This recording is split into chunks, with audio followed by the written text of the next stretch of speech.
So, Etsy has a big campaign and a big announcement that they are going to make commerce human again. Yay, right? We're going to help the sellers and they're going to tell us sellers how we can be human. And well, I think the question that I want to know, you want to know, and probably Chris Schaefer wants to know, if you want to be human again, don't we need a human on the other end that'll answer our support questions, Chris? I mean, this might be a little sound off here. This might be a little sound off. Well, Scott, so it's funny. They make this announcement, right? It's been their slogan for a while, but they're going really hard and heavy. And they say, hey, we're coming out with these new standards. We're going to give you more transparency than ever before, which quite honestly, there was never any transparency before. So any level of transparency is better than anything. But how are they doing this? How are they helping sellers be more human? With AI, right? They're making AI recommendations. They're making AI decisions on things, and even things, Scott, like the purchase protection program, where they came out, and I think you and I think it was the Q4 report from last year from their protection team or whatever the Orwellian term was that they used for their like community standards and guidelines team, whatever it was, where they said, we resolved 95% of complaints in like 30 seconds. You were like, that's literally not, it takes longer than that to open the email, right? Yeah. And so they've doubled down on AI. And I'm not saying AI is a bad thing, but if we want commerce to be more human, we need to do some human things, right? And I don't have a problem with the AI SEO recommendations. Any transparency on that level is great. Would I love to see more? Yes, give me all of the data. I'm a huge data nerd. That's why I don't have any hair, because I pulled it all out trying to figure out what Etsy wanted for their algorithm. But the real side of this that is frustrating, and I know we're going to have some people in the comments that have shared this story, is say somebody takes your thing, Scott, and they throw it on Temu. That's not very human friendly, right? No. What is the response that you get from Etsy? A human doesn't make that decision to flag your listing. It's typically flagged by an algorithm. Cool. How do we make that interaction human? Well, then a human reviewer looks at it, right? According to Etsy, but also they resolve it. And I forget what the time is, and I wish I had it on hand right now, but it was something ridiculous. You and I did the math, and it would have taken like several hundred people all day, every day, no bathroom breaks, no lunch breaks, whatever, like 8 minutes a piece. And they were still saying they did it faster than that, right? And so it's just one of these things where we do need to put a human in the loop at some point.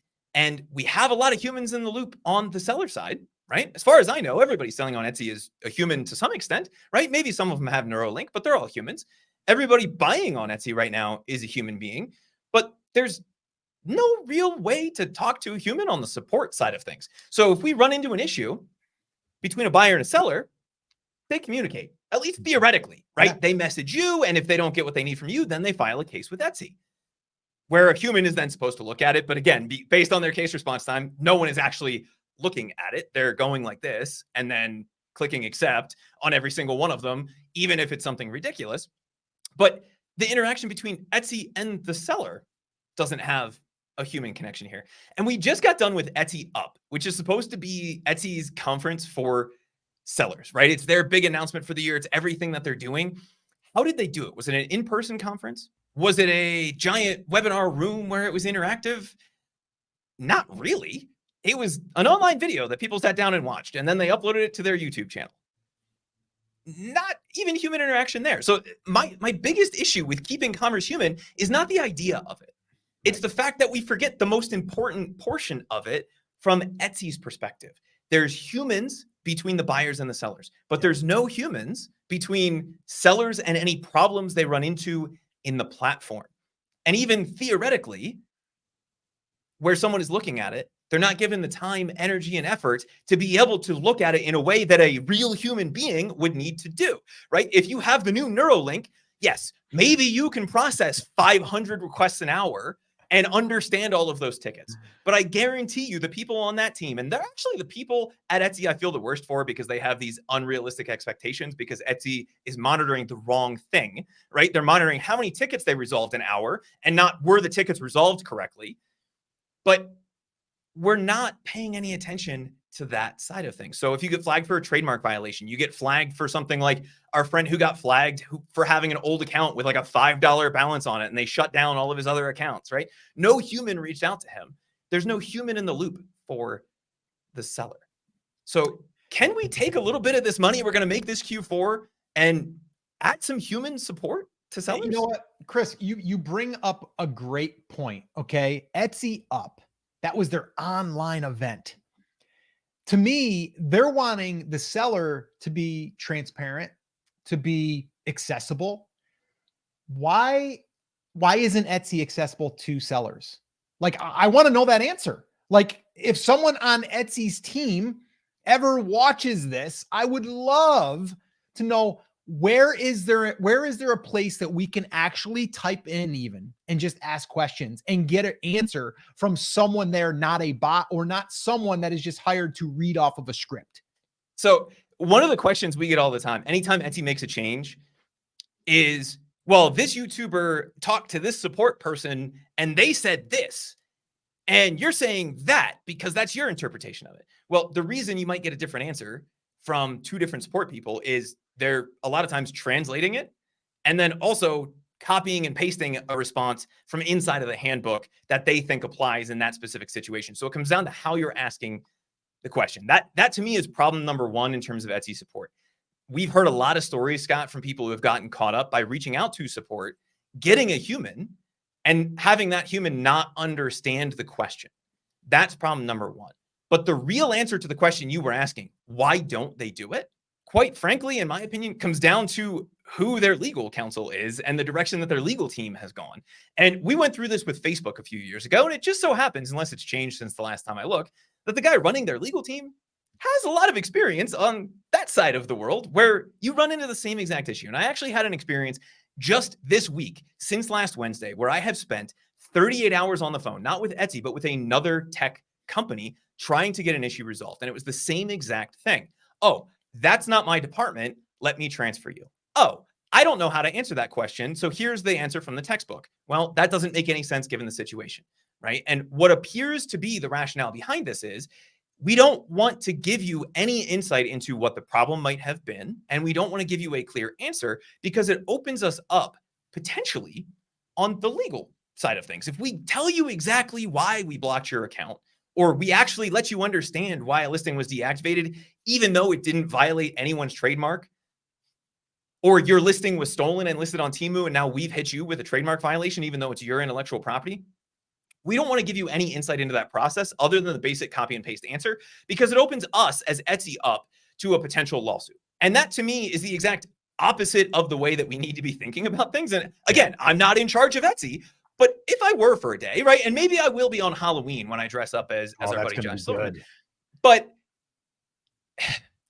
wouldn't you open yourself up to less issues or fewer issues, if we want to be grammatically correct, as I'm just screaming into the void here, by telling people the reason that you're making decisions?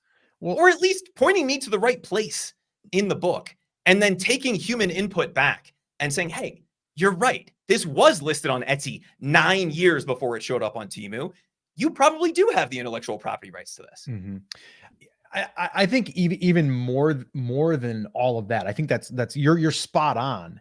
But I think for me, it's like, if I was sitting at the board meeting and if I shared the one story of the seller that basically had a second or a third account that he forgot about that owed $8, and they shut his account down, and that other shop was doing over $100,000-$300,000 a year or more, and then you shut them down, and if you just had a conversation with the guy, it would have been fixed in 2 seconds. You would have paid the $5 bill or $8 bill, and that you lost money for the Etsy company. How do you think the stockholders would like to hear about that?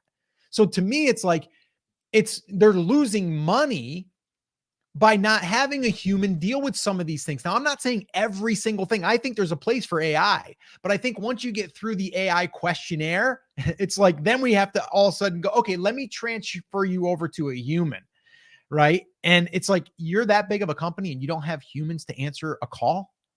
Like, that's where Crazy. So this drove me nuts with the experience I had this week. There is no way to call in. They can call you.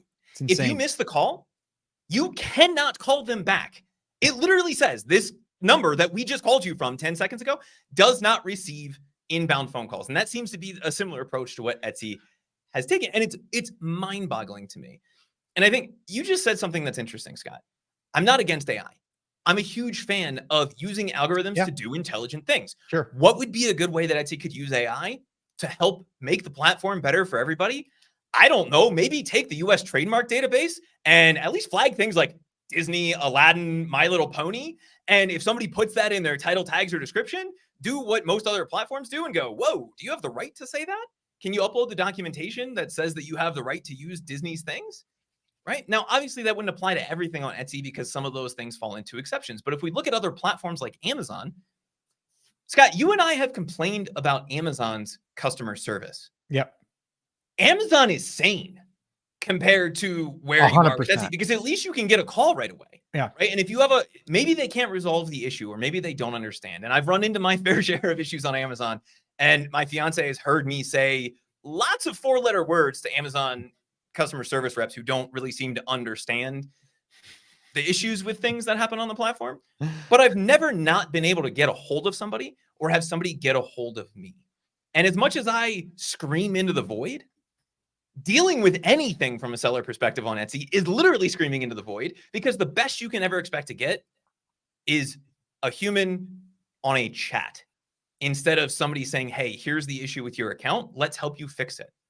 The other thing I think that they need to implement here, Scott, and I know this is not where we intended to go with this, is not a one strike, you're done system, right. Which seems to be the problem, right? On the IP side of things, the trademark infringement side of things, they do have like a several strike system set up. But on a lot of things, they just take the account away or they find one issue. And maybe it is on 2 or 3 different listings. And instead of counting that as one instance, they just say, we're going to shut your account down because you have systemic issues and not give you a chance to recover it. That doesn't make any sense to me from a buyer perspective or a seller perspective. Somebody mislists something or puts it in the wrong category or has a bunch of things stolen and listed on Temu or Shein, and you shut their account down and there's no way for them to be able to get it back. And what Etsy's customer support team will say is, well, Scott, just fill out an appeal.